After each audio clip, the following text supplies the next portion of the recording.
Congressman, I was mentioning working our way in out. Let's go out to the foreign policy part of this because you kind of mentioned it, and I know you're on the Ukraine caucus there in Congress. Obviously, the recent comments on Truth Social by the president about Ukrainian President Zelensky, calling him a dictator and a comedian, obviously because of with Ukraine canceling their elections a couple of years ago.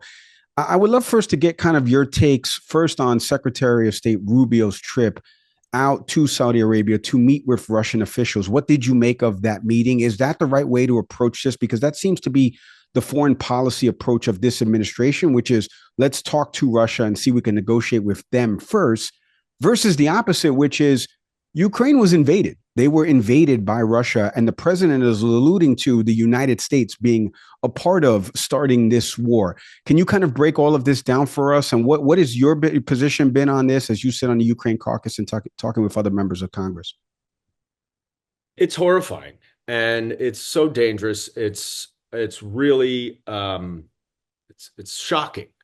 Very little about Donald Trump shocks me, but the notion that after the United States has placed, and Europe and the world have placed such serious sanctions on Russia, have isolated Russia because of this illegal invasion of a democratic state, first time since World War II, war crimes right, left, and center. I mean, the list of war crimes is very long.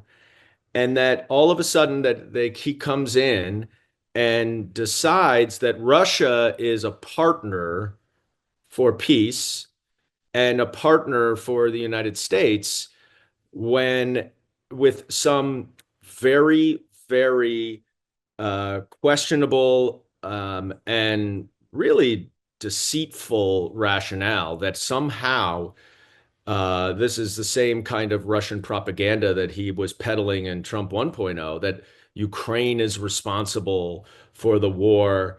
Russia is the victim, and we ought to partner with Russia first and then see what we can extract from Ukraine. It's almost as if the world is upside down. And one thing, Mike, I think a lot of people struggle to understand is how does this relate to my life here in the United States? And there's no question Ukraine and Russia are far away. But I just want to put it into a little bit of context about why this is important, because global democracy that has been fostered by NATO, that has been fostered by alliances between the United States and all of the democracies around the world, has created global stability unlike we have ever had in this world, frankly. And that global stability brings peace. It also brings economic development, and it brings freedom and liberty to everyone around the world to be able to benefit from so much of the freedoms and liberties that we have here.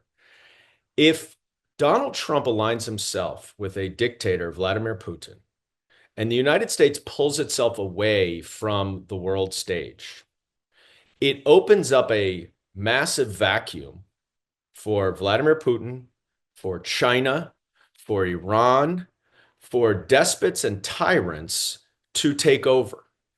And they will take over, and they will start to gain footholds and traction all over the world in emerging economies and elsewhere. And all of a sudden, democracy recedes, freedom recedes, and you get more strongmen who will invade more and more countries and who will ultimately take democracy down. And if democracy is removed from the sort of world order, then that will create such instability and such economic harm as well as national security risks that we will really suffer from it here in the United States.